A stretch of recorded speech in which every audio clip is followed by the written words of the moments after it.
Today, you will meet Shawna. She's one of my patients. She's a wife, a mother, and has stage 4 cancer. My name is Sheppard. I'm a family nurse practitioner at Skin Spirit and the founder of the Strong Her Collective. In 16 years of seeing patients, what makes my work profound and meaningful are the exchange of stories, both human and heroic, like Shawna today. Our intention is to share the meaning of life so you can live it with more intent, resilience, and contentment. So we're gonna dive right in. Shawna, tell me a little bit about yourself for those who don't know you. I am Shawna Werle. I am 53 years old, and a year ago I was given 2.5 years to live. I have metastatic breast cancer in my bones, and then last spring I was told that the 2.5 years went to 12 months. So that's me. I'm just learning how to give up control and enjoy those around me rather than trying to fix everything that might happen after I'm gone. So you had the cancer, you got the news that you had cancer, and that was 2015. My first cancer was 2017. So 2017, you got the news, you have breast cancer. And when you heard that, what was the first feeling that came up for you? That one, it was fine. I was stage 2. Okay. And it took 1.5 years of treatment, and then I was done, and I was all clear. Yeah. And then in the spring of 2022? Yeah, 2022. I thought I had arthritis in my hip, and I waited 6 months to really do anything about it. And by that time, it turned out to be my breast cancer coming back in my hip, and it was stage 4. And when the doctors came out and told you, did they say you have stage 4 cancer? Like, what were their words? My doctor, she said it was stage 4 and it was incurable, and that we would try as many chemotherapies as possible and go into trials if necessary. And then she said we had 2.5 years left. I was thinking we might have 5 because I'd been Googling everything. Yeah. Self-diagnosing. Yes, absolutely. And since then the time has been shrinking. And so I'm just trying to get my ducks in order and again, enjoy life, because it's not what I did at first. I had grief, I was angry, I had resentment. That's why I feel like I have imposter syndrome, because I wasn't feeling like I was a go-getter. Your whole life? Yeah, no, my whole life I didn't. Yeah, I was always kind of a wallflower, staying behind the scenes. Yeah. But now I try to get myself out there and let people know how I feel. Even if it means giving up a toxic friend that I can't stay with around anymore. I'm learning to do what I want to do and, live more authentically. Yeah. So I want to go back still to that moment. Yeah. When they told you that, because I'm putting myself in your shoes, and honestly, that's a lot. That's a big to take in from stage 2 cancer. And then now you have stage 4. Yeah. And it's uncurable. Yeah. Who was next to you when you heard that? My husband. Your husband was next to you. How was his response? He is very stoic. We held hands and we got tears in our eyes. And then we just sort of listened to the doctor, and then we just sobbed on the way home. Yeah. And then how about telling your daughter?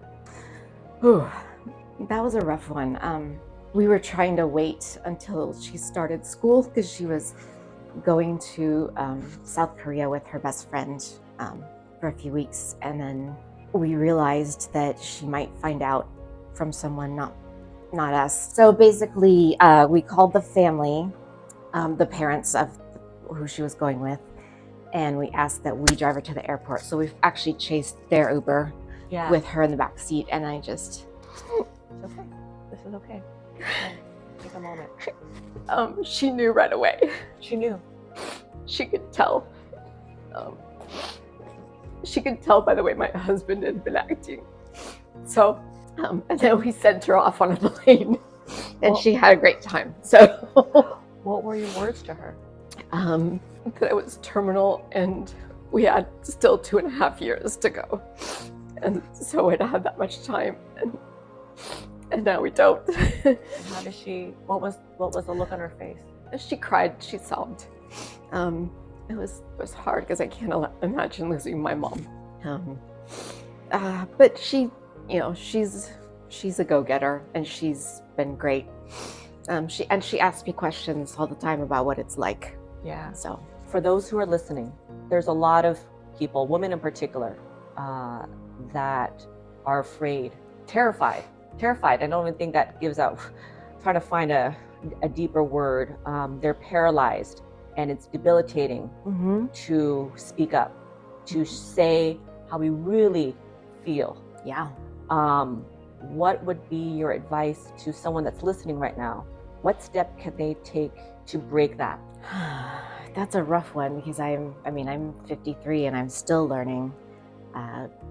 But it's the threat of death that is making me do this. So I think, people should start thinking about what their life is right now, and is this what you want? And if not, do something else.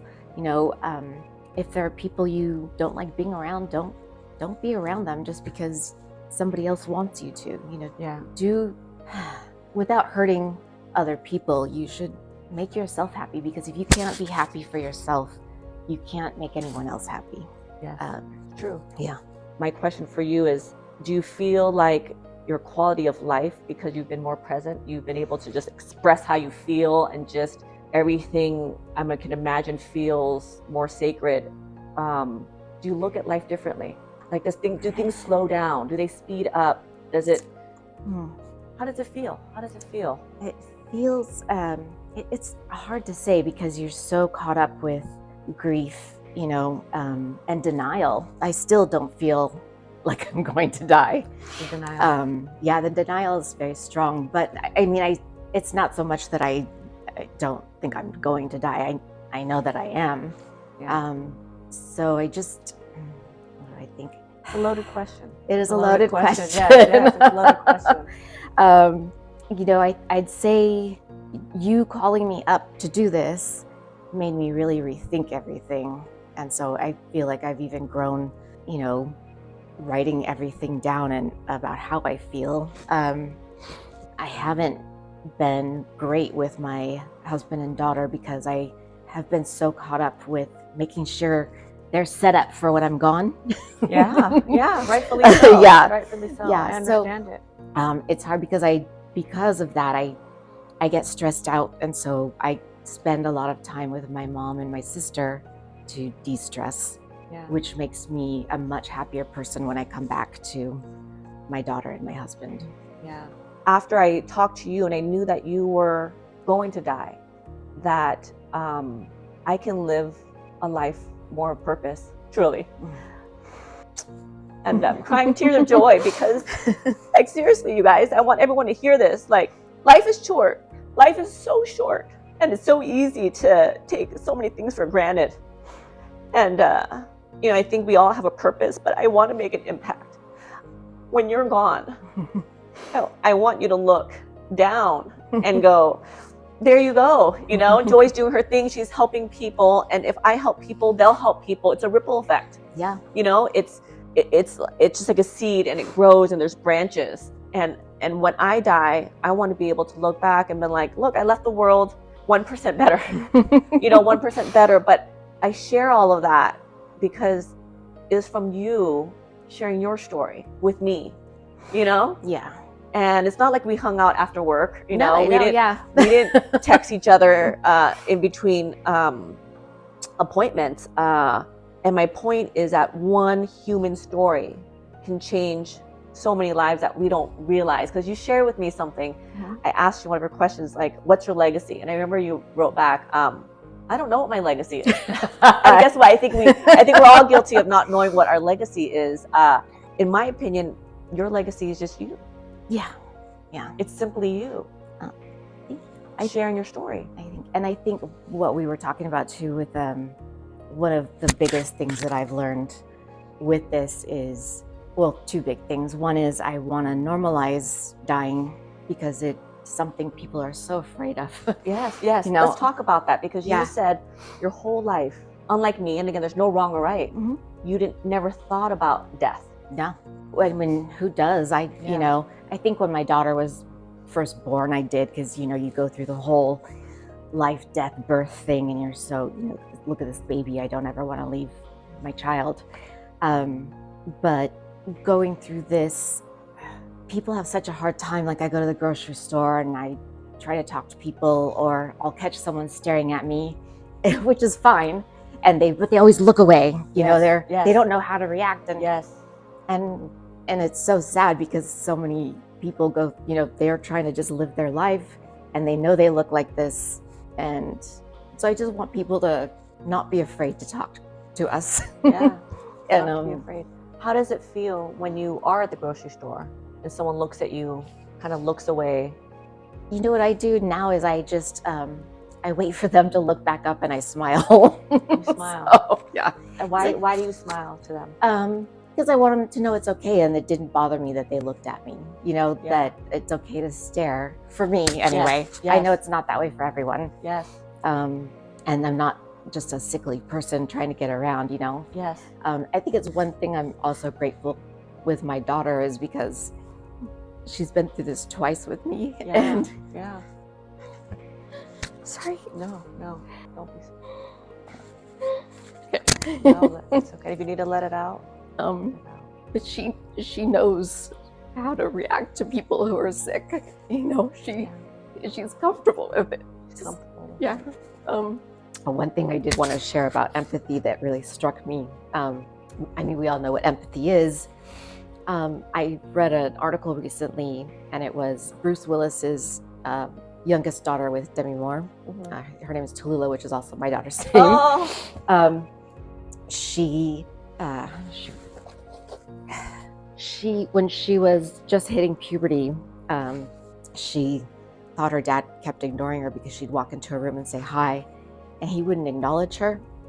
So she decided that he hated her, and her whole teenage life, she thought her dad hated her. And it turned out his illness was starting to kick in, and he couldn't hear her. Oh my And goodness. the poor thing, you know, she spent all those years thinking her dad hated her, and he didn't. Yeah. And that's time lost. So I just feel like everyone should, you know, if you think someone isn't liking you, or you just ask them. Yeah. You know, Yeah. you don't know what's going on with them. They might seem mad at you, but they might be mad at someone else. Yes, you know. Yes. I think it really has probably ruined a lot of relationships. You know, not being able to empathize and see what's going on with someone.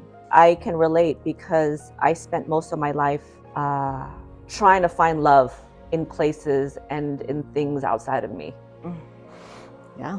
And it's hard. It's hard. And I found love outside of me, performing for love, trying to look perfect, trying to do all these things because I thought that my dad didn't really love me. I thought my mom didn't really love me. And then they also thought their parents didn't love them. So you see, it's this generational trauma until we pause and reflect and ask ourselves. And so you talking about empathy strikes a chord for me because I think this is why we have a lot of unnecessary suffering and hate and pain in the world. Yeah. How has your version of empathy changed as of the past 6 months? It's changed a lot with my relationships with my husband and daughter, because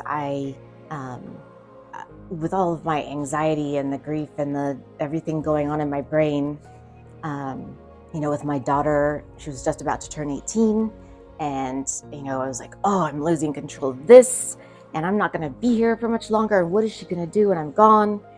And so I was trying to micromanage everything, and I was really just pushing her away. Yeah. You know, and then I would get angry with my husband, and then I think back on it later. I'm like, is this the memory I want them to have? You know, and I'm of me, and it's not. So I'm really learning to relinquish the control. Yeah. Just because I can't imagine how bad it feels to have someone who's dying be mad at you. 'Cause Yeah. that would suck. Yeah, but it's also so human of you too. I can imagine. I mean, I micromanage my son all the time. And I don't have stage 4 cancer, you know. Exactly. Yeah. I can't be quite controlling. Those are things I'm working through. It's a mom thing. That's a mom thing. I want to talk about mental health because you mentioned to me something that stood out, and you said you had an intuition or inkling feeling of where maybe your cancer might have come from or contributed. Mm-hmm. What do you think contributed potentially to having cancer? I spent over 20 years in a job that was really high stress and awful. And, with my wallflower feelings of myself, I just didn't know how to get out of it. I felt stuck. Yeah. And I truly believe if you're not well here, it starts affecting your body. Absolutely. And I think all of that stress I truly believe that's what caused the cancer to happen at all. Because it doesn't run in my family. Yeah. So, yeah. I believe it. Yeah. I believe it. I think that if we're not well, Mm-hmm. here, Yeah. it's all connected. Mm-hmm. It's all connected. Yeah. And for those who are listening, when we talk about health, when we talk about life, just the quality of life, doesn't matter how fit you are, doesn't matter your IQ. It really doesn't, because if you're not well, it's not a life that is robust. And I think that we're all searching for that, Mm-hmm. but we just don't know how. No, we don't. And I think seeing a mental health professional it has helped me tremendously just in the past 6 months, and part of that was learning. I was crying because I had spent 2 weeks in bed just crying and sobbing. I couldn't get out of it. And my doctor was like, it's going to happen. You're going through a lot. Just go with it, let it run its course and go on. And then I talked to my palliative care doctor, his pain management, and I just started crying at him, like, don't you have a pill that can fix this? Yeah. And he also said, he's like, sorry, I don't have a pill that's going to fix it. You just have to, accept that this is happening and go with it and just let it go, let it happen. Accept that this is your life. Yes. No, truly. I mean, acceptance of a situation that is not. It's horrible. It's horrible. Yeah. It's horrible. Yeah. And it's okay to admit it's horrible. Yeah. And I like that you say that. Yeah. Because it's as positive as we want to spin it. Yeah. It sucks. Yeah. And how often do you get to see your daughter and your mom? Oh, I see my daughter every day. She lives with us. She's going to college, but stays home. And that was her choice, she didn't have to do that. So I'm grateful. Yeah. And I can't imagine, I put myself in my mom's shoes and holy shit, that's like a mom's worst nightmare. Yeah. A mom's worst nightmare. Like even just me pausing and thinking about, anything happening to my son Kaizen. Like I can't even fathom. Yeah. It doesn't matter how old they are. Doesn't matter how old. It is like your heart walking outside your body. Yeah. So it's the vulnerability and the grief that comes with not being able to share those moments. Yeah. And not being able to fix it. And not being able to fix it. Not being able to protect her. Right? Yeah. Because your daughter is going to listen to this. And I know this won't be easy. But if you can look at your daughter, because she'll listen. And I'm sure you guys had your many moments of talks. But what would you want your daughter to really remember? Like what's the, or what message do you want her to hear from you that will sit with her for the rest of her life? Ooh, that's a tough one. I just, she's already so strong and talented. You are, if I'm speaking to you. Yes. She's already good at listening to her gut as far as red flags go. Intuitive. Very intuitive. I just want her to remember things we did together and just to try not to control others because you just can't, which is what and to people closest to me, I've always tried to micromanage. I'm a firstborn. So I'm not a wallflower when it comes to people who are close to me. Yeah. And everything's going to be okay because we have so much support. It's one thing I joke about. Like if I ever lost my job or something bad happened, I know I would have a place to go because Yes. of my family. So Yes. shit, sorry. No, You're no, going this to go. is good. This is okay. One thing about my mom and my sister is they take me to chemo. They are such a strong duo. They clean my house, they do my laundry, and they live 2 hours away from me. They love you so much. Yeah. And my sister, I don't know if she won the lottery or what the fuck's going on, Yeah. but she's been putting me up in little trips and hotels, and it's crazy. So I don't know how they're doing it, but they're making the rest of my life amazing. Yeah. And making theirs too, because they get to spend it with you. Yeah, it's one great thing, even though I hate being sick, is you see your family like every day. Yeah. You know, Yeah. you're not at work, and everyone should experience that. To me, at least, the meaning of life is, it's just a moment. The words that we're sharing, it's fleeting. It's gone. Yeah. Tomorrow is a new day. Yeah. We can't take back the words that we share, good or bad. We can't take back anything. Yeah. And it's just little snippets of memories that we create. Yeah. And it's a choice. It's a choice, and it's not always easy. It's not. This is a loaded question as we wrap up. In your opinion, with everything that you've been through and are going through, Mm-hmm. what's the point of living? What would it be? I think, with that love, though, remembering that you can't make someone love you the way you think they should be loving you, and that they're going to be the way they are, and you can't control that. And so you just have to accept what they're going to give you and, decide for yourself if that's what you want to be around or not. But I think I spent most of my life trying to control people around me, and I wanted something romantic, and I wanted it to be this way. Yes. Yes. And we're human, and we all make mistakes. Yes. And I think giving people that room and space and not trying to control their actions. But yeah, I think love and family is the most important thing for me. Yes. For those who are listening today, if you found this story powerful, impactful in any way, this is speaking from myself. Shawna has created a GoFundMe page for her husband and for her daughter. I really, we just found out that my husband can't really take paid family leave because he's our sole source of income, and it only pays 70% of your salary. And I really want to make sure that he and my daughter can take the time to grieve and do what they need. It's 6 months of paid family leave. Yes. I wanted to go towards that. I wanted to go into savings for my daughter's future. I've always been one of those people that lives paycheck to paycheck, and I don't want her to have to go through that. Yeah, So yeah. When I contacted, Rewind, I had an intention of throwing some event for Shawna to raise money for her daughter. And I did that because Shawna's an awesome human being, but also if it were reverse role, if I had cancer and I didn't know how much time I ever had left, I would want someone to take care of Kaiser. Yeah. I would die in peace knowing that my son would have a life that is full of love, Mm-hmm. that he would go to college, Yeah.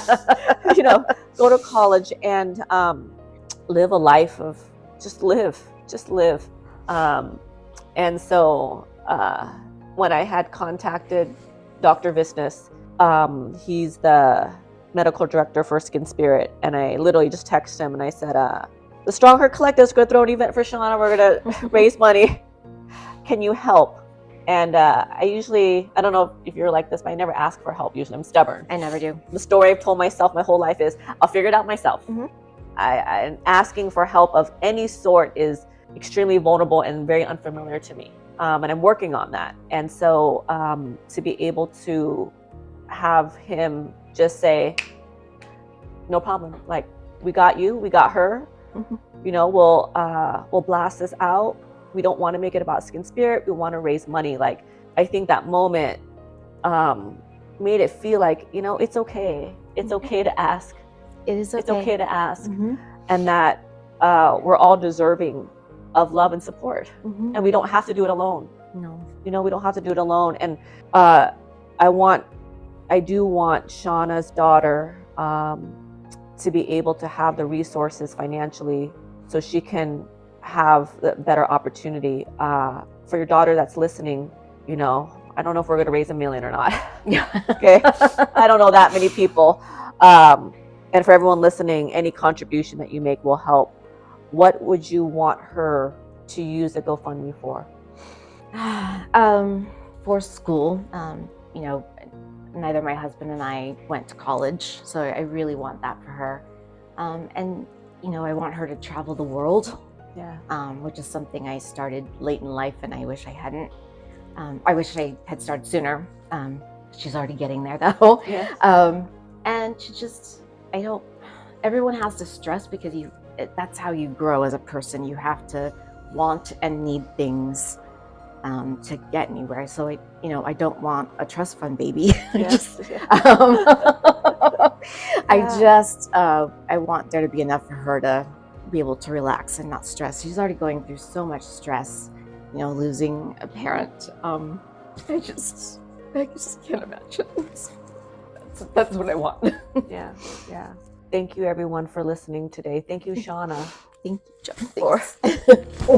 John.